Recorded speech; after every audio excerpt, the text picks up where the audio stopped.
આપણે નિધિબેન વાત કરીશું પંચકર્મ. અલગ અલગ જે પ્રક્રિયાઓના જે એક ખાસ અસરોની વાત છે, તો એમાં કેટલો ફાયદો થતો પ્રક્રિયા કઈ ઋતુમાં વધારે બેનિફિટ કરી શકે અથવા કઈ ઋતુમાં કરવી જોઈએ? વમન કર્મ વસંત ઋતુમાં કરવી, વિરેચન કર્મ શરદ ઋતુમાં કરવું અને બસ્તી કર્મ એ આપણે વર્ષા ઋતુમાં કરવું. મારે પોતાને જો પંચકર્મ કરાવવું હોય તો હું શા માટે સ્લીમ એન્ડ સ્માઇલમાં કરાવું?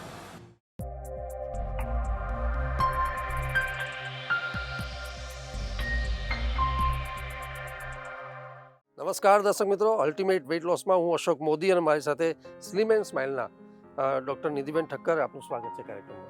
નમસ્કાર.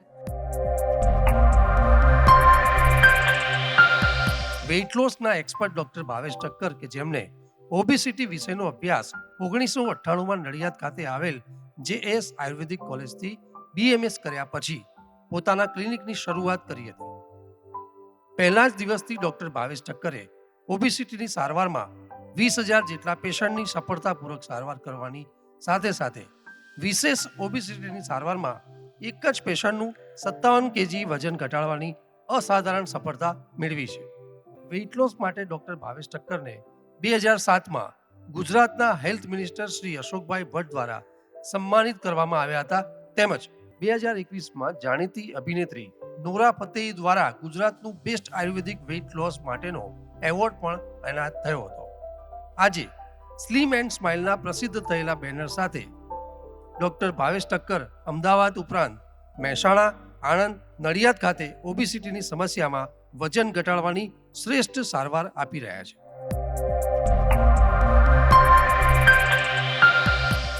દર્શક મિત્રો, જ્યારે પણ આપણે વેઇટ લોસની વાત કરીએ છીએ ને એની સાથે જે આપણી જે બનતી શારીરિક સમસ્યાઓમાં આપણે હંમેશા જોયું છે કે આપણા એક સમસ્યાઓમાં જે આપણા પ્રશ્નો સમસ્યા લગાતાર અમને મળી રહ્યા છે, ત્યારે આજે આપણે એવી વાત કરીશું કે એક શરીરના શુદ્ધિકરણ માટે આપણે વર્ષમાં એકવાર ઘરના ખૂણે ખૂણેથી, ખાસ કરીને મહિલાઓ તો વધારે મેં જોયું કે ખૂણે ખૂણેથી એક સફાઈ કરતા હોય છે અને એ સફાઈનું ધ્યાન રાખતા હોય છે.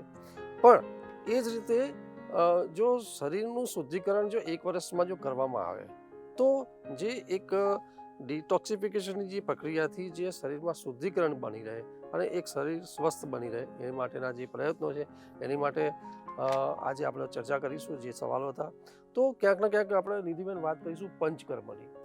તો પંચકર્મમાં આ બધી પ્રક્રિયાઓ કેવી રીતે છે, પંચકર્મ શું છે, એના પ્રકાર કેટલા છે અને એ કોણે કરાવવું જોઈએ વર્ષમાં, કોણે નહીં, અને એના ફાયદાઓની વાત કરીશું. એને કેવી રીતે ટ્રીટમેન્ટ થતી હોય છે, એમાં કેટલો સમય લાગતો હોય છે, આ દરેક પ્રકારના જે આપના સવાલો હોય છે એને લઈને આજે આપણે ડૉક્ટર નિધિબેન સાથે સવાલ કરીશું.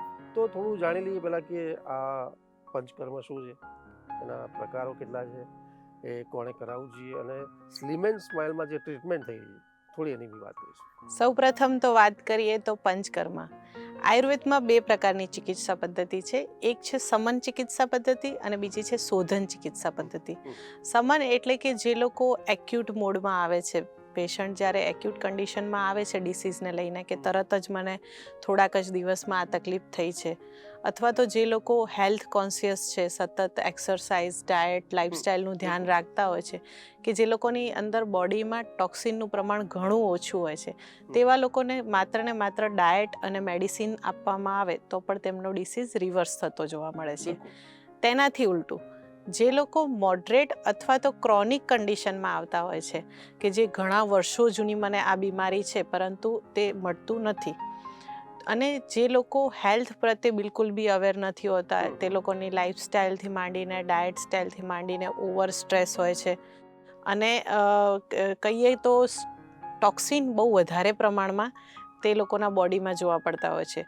તો આવા લોકો જ્યારે અમારી પાસે કોઈ પણ ડિસીઝ અથવા તો કોઈ પણ કમ્પ્લેન સાથે આવતા હોય છે તો તે લોકોમાં સૌપ્રથમ અમારે ડિટોક્સિફિકેશન કરાવવું પડતું હોય છે, અને આ ડિટોક્સિફિકેશન પ્રોસિજર જ પંચકર્મ છે.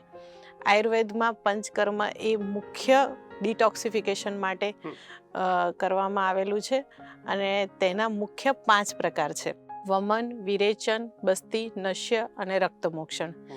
હવે જ્યારે પેશન્ટ અમારી પાસે આવતું હોય છે ત્યારે એવું કહેતું હોય છે કે મારે પંચકર્મ કરાવવું છે, તો મારે કેવી રીતે કરાવવું, તેમાં શું હોય છે. લોકોને આજે પંચકર્મ શું છે એ એકચ્યુઅલ ખ્યાલ નથી, પણ પંચકર્મ એક ડિટોક્સિફિકેશન થેરાપી છે તેવું ખ્યાલ છે. પરંતુ જ્યારે એવું કહેતા હોય છે કે મારે પંચકર્મ કરાવવું છે, તો આ પાંચેય કર્મ એવા છે કે બધામાં જ બધા કર્મ કરવા તે જરૂરી હોતું નથી.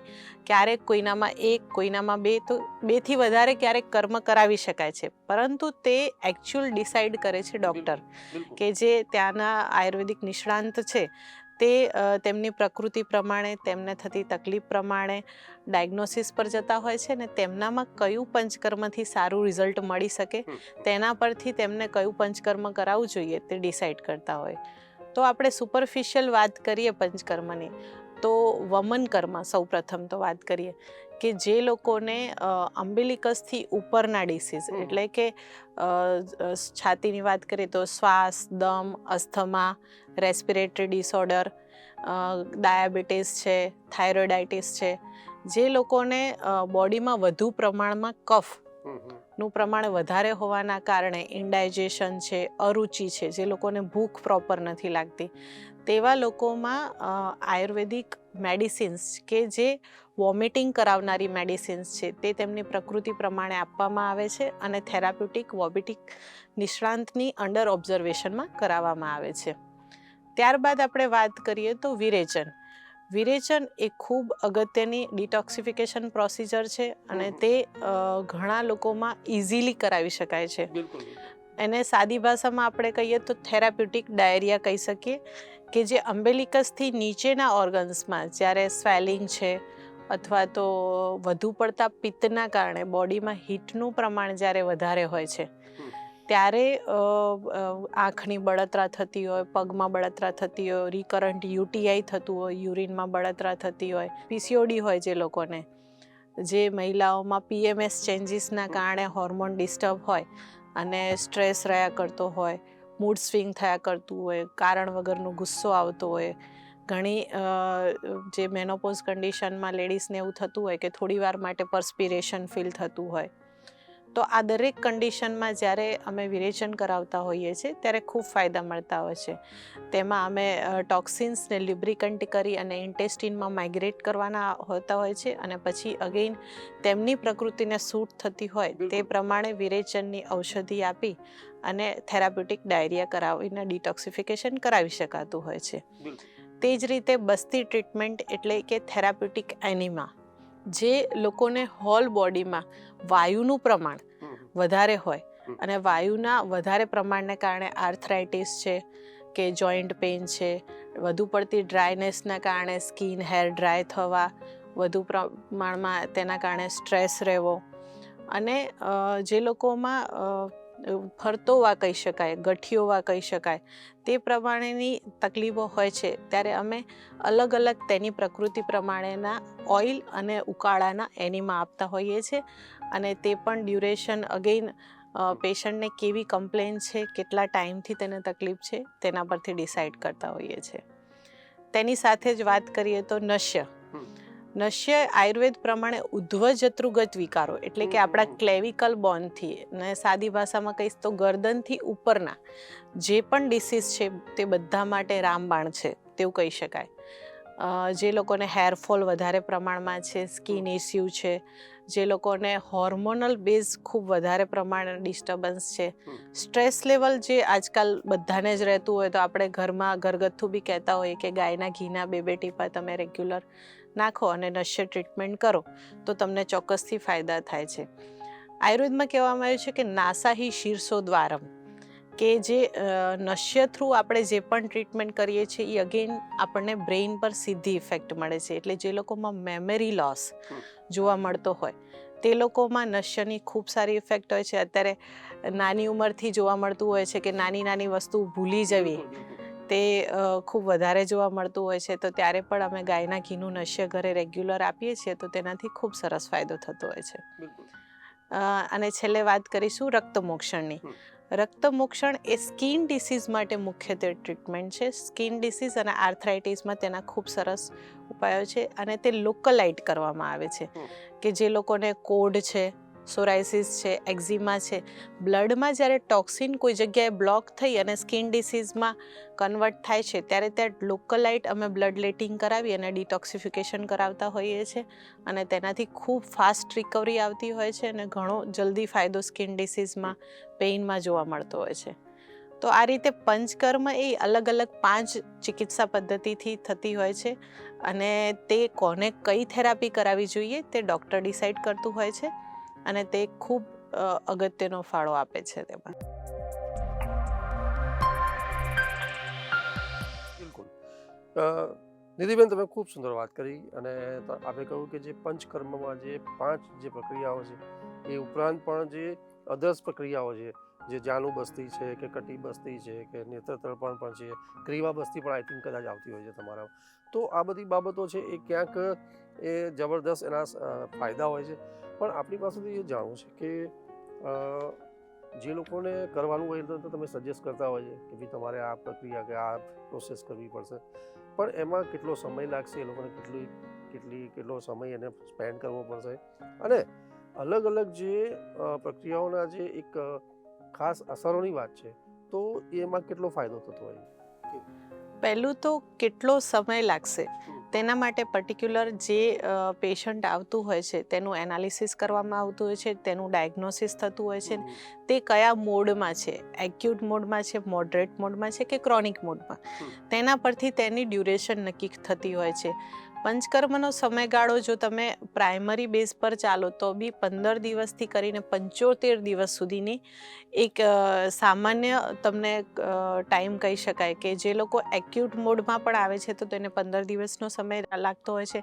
જે લોકોમાં વધુ પ્રમાણમાં તકલીફ છે, જે લોકોને ક્રોનિક કન્ડિશન છે અને ઘણા વર્ષોથી તકલીફ થઈ રહી છે તો તેને 75 દિવસ સુધી પણ આ પ્રોસિજર લંબાઈ શકાતી હોય છે. એના સિવાય આપણે વાત કરીએ તો ઉપકર્મોની કે જેમાં જાનુ બસ્તી છે, ગ્રીવા બસ્તી છે, કટી બસ્તી છે, શિરોધારા છે, શિરોપીચું છે, અભ્યંગ છે, સ્વેદન છે, તે બધા જ ઉપકર્મો પણ ખૂબ મહત્વનો ભાગ ભજવતા હોય છે અને લોકલાઇટ ટ્રીટમેન્ટની વાત આવતી હોય છે કે જે એક્સટર્નલ લ્યુબ્રિકેશન થેરાપીની વાત આવતી હોય છે તેમાં તેનો ખૂબ સારો એવો રોલ હોય છે.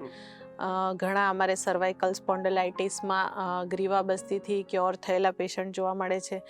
તો ઘણાને જ્યારે ની રિપ્લેસમેન્ટની વાત આવતી હોય છે ત્યારે અમે ખાલી 15 દિવસની જાનુ બસ્તી પણ આપતા હોઈએ છીએ તો તેને ની રિપ્લેસમેન્ટની જરૂર નથી પડતી અને તેના સાંધામાં નેચરલ લ્યુબ્રિકેશન ત્યારે થઈ જતું હોય છે. અને તેની સાથે જ નેત્ર તર્પણ કે જે લોકોને આંખમાં ચશ્મા છે, જે લોકોનું વિઝન બ્લર છે, ડ્રાય આઈ સિન્ડ્રોમ છે, તે લોકોમાં અક્ષી તર્પણ ખૂબ સારો રોલ કરતું હોય છે. આ રીતે ઉપકર્મનો પણ ખૂબ અગત્યનો ભાગ છે કે જે એક કર્મ એટલું બધું ઇફેક્ટિવલી વર્ક કરતું હોય છે તો એ બધા જ એક્સટર્નલ ઉપકર્મો પણ અમે સારી રીતે કરાવતા હોઈએ છીએ અને સ્લીમ એન્ડ સ્માઇલ આયુકેરમાં આ બધી જ ટ્રીટમેન્ટ થતી હોય છે અંડર ઓબ્ઝર્વેશનમાં અને તેના ખૂબ સારા ફાયદા મળતા હોય છે.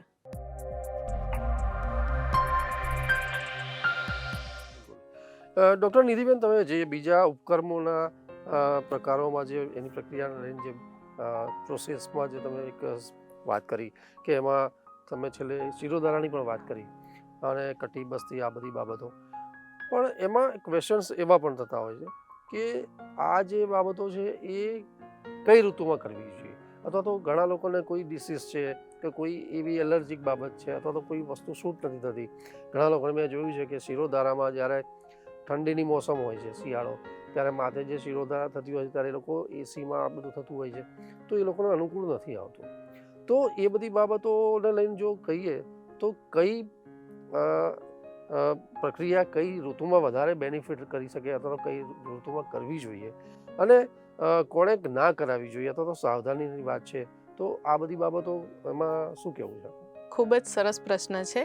આયુર્વેદમાં તો દરેક પંચકર્મ ચિકિત્સા પદ્ધતિ માટે સ્યુટેબલ સિઝન આપેલી છે. આપણે ડિટોક્સિફિકેશનની પ્રોસિજરની વાત કરીએ તો બી વમન કર્મ વસંત ઋતુમાં કરવી, વિરેચન કર્મ શરદ ઋતુમાં કરવું અને બસ્તી કર્મ એ આપણે વર્ષા ઋતુમાં કરવું, આ રીતે આપેલું છે. એટલે દરેક ચિકિત્સા પદ્ધતિ ક્યારે જો પેશન્ટ તમારી પાસે એવા સ્ટેજમાં આવે છે કે તેને તરત જ નીડ છે અને કરવી પડે એવી છે તો કોઈ પણ સિઝનમાં તે કરાવી શકાશે. પરંતુ ઘણા લોકો એવા છે કે મારે પંચકર્મ કરાવવું છે પણ વેલનેસ માટે કરાવવું છે, રેજ્યુવિનેશન માટે કરાવવું છે.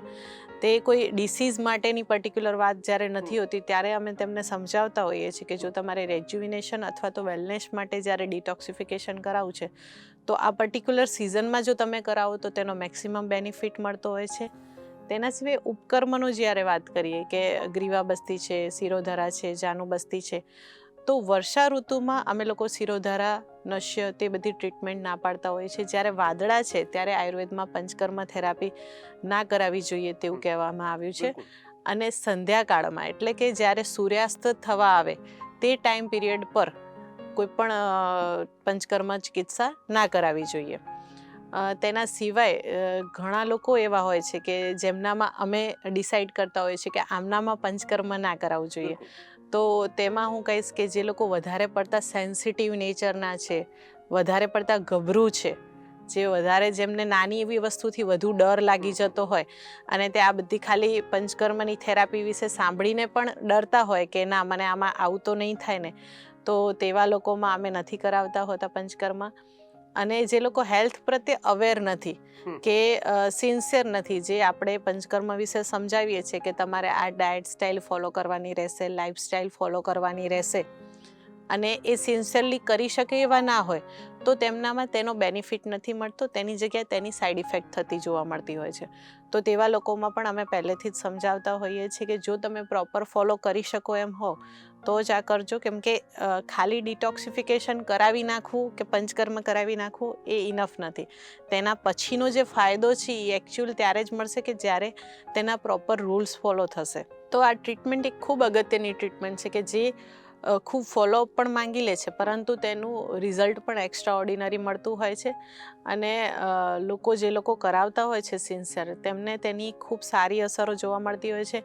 અને ઘણા લોકો યરલી વેલનેસ અને રેજ્યુવિનેશન માટે પણ પંચકર્મ કરાવતા હોય છે. 17 વર્ષથી નાનાને અને 70 વર્ષથી મોટા લોકોમાં પંચકર્મ એવોઇડ કરવાનું કીધેલું છે, કારણ કે જે ગ્રોઈંગ એજ છે તેમાં નહીં કરાવવી જોઈએ. અને જે લોકોમાં એનર્જી લેવલ ખૂબ ઓછું છે, એટલે ઓલ્ડ એજમાં જ્યારે બધી જ ધાતુઓ ક્ષય તરફ જઈ રહી હોય ત્યારે પણ પંચકર્મ ના કરાવવું જોઈએ. 17 થી 70 વર્ષની એજ ગ્રુપમાં પંચકર્મ કરાવી શકાય છે.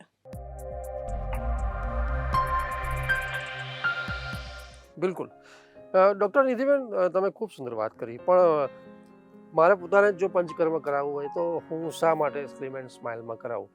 તો ક્યાંક ને ક્યાંક તે ટ્રીટમેન્ટ છે એ વે ઓફ ધ ટ્રીટમેન્ટ અને લોકોને જે ઉત્સુકતા હોય છે જાણવાની કે સ્લિમ એન્ડ સ્માઇલમાં એવી કઈ બાબતો છે, તો મારે આપની સ્લિમ એન્ડ સ્માઇલમાં જે ટ્રીટમેન્ટ છે એ બધી ટ્રીટમેન્ટ ત્યાં થઈ જાય છે, અથવા તો એમાં કોઈ જે ઉપયોગ છે વનસ્પતિ જડીબુટ્ટીઓનો, આયુર્વેદનો, કે આપનો જે અનુભવની વાત છે, આપની પ્રેઝન્સ છે ખાસ એની દેખરેખમાં થાય છે, તો આ બધી બાબતો જે સ્લિમ એન્ડ સ્માઇલમાં ટ્રીટમેન્ટ છે એ કયા પ્રકારની થાય છે અને કેવી રીતે થાય? સ્લિમ એન્ડ સ્માઇલ આયુ કેરમાં બધી જ પંચકર્મની ટ્રીટમેન્ટ થાય છે અને તે સતત અંડર ઓબ્ઝર્વેશનમાં થાય છે. તે ખૂબ અગત્યની વાત કરી તમે કે જ્યારે ચિકિત્સકના અંડર ઓબ્ઝર્વેશનમાં કોઈ પણ કામ થતું હોય ત્યારે તે 100% રિઝલ્ટ સુધી તમને પહોંચાડી શકે છે. બિલકુલ. અમારે ત્યાં આવનારા પેશન્ટ જે એવું કહીને આવે છે કે મારે પંચકર્મ કરાવવું છે, ત્યારે પ્રોપર તેનું એનાલિસિસ થતું હોય છે. તેના બોડીમાં વાયુ, પિત્ત, કફ, જે આયુર્વેદના મેઇન સિદ્ધાંત છે કે જે વાયુનું પ્રમાણ કેટલું છે બોડીમાં, પિત્તનું પ્રમાણ, કફનું પ્રમાણ, તે પ્રોપર જોવામાં આવતું હોય છે. અને તે પ્રમાણે તેમના બોડીમાં કયું સ્યુટેબલ ડિટોક્સિફિકેશન છે, કે તેમના બોડીમાં ડિટોક્સિફિકેશનની નીડ છે અથવા તો નથી, પંચકર્મમાં મુખ્ય કર્મ કરાવવાની નીડ છે અથવા તો ઉપકર્મમાં કોઈ કર્મ કરાવવાની નીડ છે, તે નક્કી કરવામાં આવતું હોય છે. અને પહેલું તો જે પેશન્ટ છે તેને સમજાવવામાં આવતું હોય છે કે આ પંચકર્મ થેરાપીમાં આ કર્મ શું છે, તેની અગત્યતા શું છે, તેના રૂલ્સ રેગ્યુલેશન શું છે. અને જ્યારે બી તે થેરાપી અથવા તો પેશન્ટ ફોલોઅપ માટે આવતું હોય છે ત્યારે તેના સતત કોન્ટેક્ટમાં રહેવામાં આવતું હોય છે. અને પેશન્ટ સતત અંડર ઓબ્ઝર્વેશન ફીલ કરે છે કે હું જેટલી પણ વાર આવું છું તેટલી વાર તમે મને મળો છો, તમે મારો ફીડબેક જાણો છો અને મારી સાથે વાત કરીને મને પણ સંતોષ થાય છે કે હું અંડર ઓબ્ઝર્વેશનમાં પંચકર્મ કરાવી રહી છું. તો તે ખૂબ અગત્યનો ભાગ છે કે તમે સતત પેશન્ટના કોન્ટેક્ટમાં જ્યારે રહો છો ત્યારે તેની નાની નાની વસ્તુ તમને ખ્યાલ આવે છે, અને તેનાથી જ તમારો એક્સપિરિયન્સ પણ આગળ વધે છે કે આ પંચકર્મમાં શું ચેન્જીસની જરૂર છે, તેમનામાં બોડીમાં કેટલા દિવસ ઘી પીવડાવવાની જરૂર છે, કેટલા દિવસ ફૂલ બોડી મસાજ અને સ્ટીમની જરૂર છે. જો તમે સતત એ કોન્ટેક્ટમાં રહેશો તો જ તમને એમાં ચેન્જીસ કરવાનો ખ્યાલ આવશે ને તમે પ્રકૃતિ પ્રમાણેનું ડિટોક્સિફિકેશન કરાવી શકશો. જેથી અમારે ત્યાં પ્રકૃતિ પ્રમાણેનું ડિટોક્સિફિકેશન અમે કરાવીએ છીએ. બિલકુલ. નિધિબેન, છેલ્લે એક સવાલ કરવો છે મારાજી કે અત્યારે જે યુવા લોકો પણ બહુ ખૂબ સારી બાબત છે કે એમાં યંગસ્ટર્સ પણ આજે આયુર્વેદ તરફ વળ્યા છે અને આ બધી બાબતોમાં લોકો બિલીવ કરે છે અને લોકો આ પ્રોસેસમાં આવવા માંગ્યા છે. તો જે લોકોની આ નીડ વધી છે, તો એક તો એની વાત કરીશું. બીજું કે એવી કોઈ બાબત કે જે ઘરગથ્થુ આપણે કોઈ ઉપચાર તરીકે પણ એક ટીપ તરીકે પણ લોકો ઘરે કરી શકે કે નહીં, એવા પણ સવાલ છે. તો એમાં શું કહેવું છે? સૌપ્રથમ તો નીડ વધતી જાય છે તેનું મેઇન કારણ છે કે અત્યારની ડાયટ સ્ટાઇલ, લાઈફસ્ટાઇલ, સ્ટ્રેસ, જે કહીએ કે હેલ્થ પ્રત્યેની અવેરનેસ છે એ અત્યારે હવે અમુક લોકોમાં ખૂબ વધી પણ છે. પરંતુ ઘણા લોકો હજુ સેડેન્ટિવ લાઈફસ્ટાઇલ સાથે, તેમની ડિસ્ટર્બ લાઈફસ્ટાઇલ સાથે અને ડાયટ સ્ટાઇલ સાથે પણ જીવતા હોય છે, જેના કારણે રોગો પણ વધ્યા છે અને રોગોની ક્રોનિસિટી પણ વધી છે. કે જે પહેલાં એવું હતું કે શરદી કફ થાય તો એક જનરલ નિયમ હતો કે 4 દિવસ શરદી રહે છે, પછી જાતે જ તમે કંઈ પણ એફર્ટ નથી કરતા છતાં પણ મટી જાય છે. જે આજના યુગમાં ખૂબ ઓછું જોવા મળે છે. વિથ મેડિસિન બી 2 વાર રિકરન્સી આવી, 3 વાર રિકરન્સી આવી. એવું જે ટોક્સિનનું પ્રમાણ છે બોડીમાં તે ડ્યુ ટુ એટમોસ્ફિયર, કે આપણે અત્યારે હવા પણ એમ કહીએ કે ચોખ્ખી તો આપણને નથી મળતી, તેની સાથે જ પાણી તો ચોખ્ખું નથી મળતું, ખોરાક તો ચોખ્ખું નથી મળતું, તેમાં પણ રાસાયણિક ખાતરો. જે લોકો હેલ્થ પ્રત્યે અવેર બી છે પરંતુ તે આ બધાથી તો અવેર નથી જ થઈ શકવાના કે તમે ઓર્ગેનિક તો કેટલી વસ્તુ ઓર્ગેનિક તમે મેળવી શકશો. તો જ્યારે આ વાત હવા, પાણી, ખોરાક બધા જ થ્રુ ટોક્સિન તમારા બોડીમાં ડે બાય ડે જાય છે ત્યારે તમે ગમે એટલા અવેર રહો છો પરંતુ તમારા બોડીમાં ટોક્સિન ઇનપુટ કરો જ છો. તો જ્યારે ટોક્સિન ઇનપુટ ફ્રીક્વન્સી વધારે વધતી જાય છે ત્યારે તેમને ડિટોક્સિફિકેશન કરાવવાની નીડ પણ વધતી જાય છે. જેથી કરીને જ્યારે અમે કોલેજમાં હતા ત્યારે આ પંચકર્મની ટ્રીટમેન્ટ અને ડિટોક્સિફિકેશન થેરાપીઓ ખૂબ ઓછા લોકો કરાવતા હતા અને પ્રેક્ટિસ પણ ખૂબ ઓછા લોકોમાં હતી. જ્યારે આજે એવું છે કે લગભગ બધા જ પ્રેક્ટિશનર પણ પંચકર્મ પ્રેક્ટિસ કરતા હોય છે અને લોકોમાં પણ એવી અવેરનેસ છે કે ના, મારે સ્વસ્થ રહેવા માટે પણ ડિટોક્સિફિકેશન કરાવવું છે. નિધિબેન, આપનો ખૂબ ખૂબ આભાર, ધન્યવાદ કે આજના એપિસોડમાં આપણે પંચકર્મ અને એના ક્યાંક ને ક્યાંક જે ફાયદાની વાત હતી અને ક્યાંક જે બાબતોએ આખા અમારા અલ્ટિમેટ વેઇટ લોસ પ્રોગ્રામમાં હેલ્થ અવેરનેસ માટે અમે કામ કરતા હોઈએ છીએ અને એના ધ્યાન દોરતા હોઈએ છીએ. દર્શક મિત્રો, એ વાત સાચી છે નિધિબેન કે આજની લાઈફસ્ટાઈલમાં લોકો એટલા બધા બિઝી છે અથવા તો એટલા બધા પ્લાનિંગ કરતા હોય છે ફ્યુચરના, પણ થોડુંક પ્લાનિંગ જો હેલ્થને તમે પ્રાયોરિટી આપીને કરતા હોય તો થોડું સોનું ભલે ઓછું કરી દો, પ્રોપર્ટીમાં ઇન્વેસ્ટ થોડું ઓછું કરજો, પણ હેલ્થમાં થોડું ઇન્વેસ્ટ જો કરશો અને જો આવી પ્રક્રિયાઓથી તમે એક હેલ્ધી પોતાને એક રાખી શકશો તો એનાથી બેસ્ટ કોઈ, આઈ થિંક, મને એવું નહીં લાગતું કે એ કોઈ એસેટ બની શકે. તો ચોક્કસપણે અમારો પ્રયત્ન એ હતો. દર્શક મિત્રો, સમયની મર્યાદા છે એટલે ઘણા બધા પ્રશ્નો કદાચ આપના લેવાના રહી ગયા હોય, પણ નેક્સ્ટ એપિસોડમાં અમે ચોક્કસપણે આપ જે સ્ક્રીન ઉપર જે નંબર જેની પર સવાલ કરશો તો નિધિબેન સાથેનું આપણે માર્ગદર્શન પણ લઈશું. અત્યારે રજા આપશો. નિધિબેન, હું ઈચ્છીશ કે કોઈ હેલ્થ ટિપ્સ લઈ અને અથવા તો પંચકર્મી એની સાથે આપણે કાર્યક્રમ સમાપન કરીશું. જો તમે સ્વસ્થ રહેવા માંગતા હો તો તમારી લાઈફસ્ટાઈલમાં ખાસ તો તમારી સ્લીપ સાયકલ મેન્ટેન કરો. તેની સાથે જ ડાયટમાં એટલીસ્ટ એટલું મેન્ટેન કરો કે વીકમાં 6 ડેઝ તો તમારે ઘરનું જ ખાવું છે અને એની સાથે જ વીકમાં 7 દિવસ નહીં તો 5 દિવસ એક્સરસાઇઝ કરો. તો તમારે જેટલા પણ તમારા ટોક્સિન્સ છે એ તમારા ધીમે ધીમે ઓછા થતા જાય અથવા તો નવા આવવાના ઓછા થાય. નમસ્કાર. Thank you.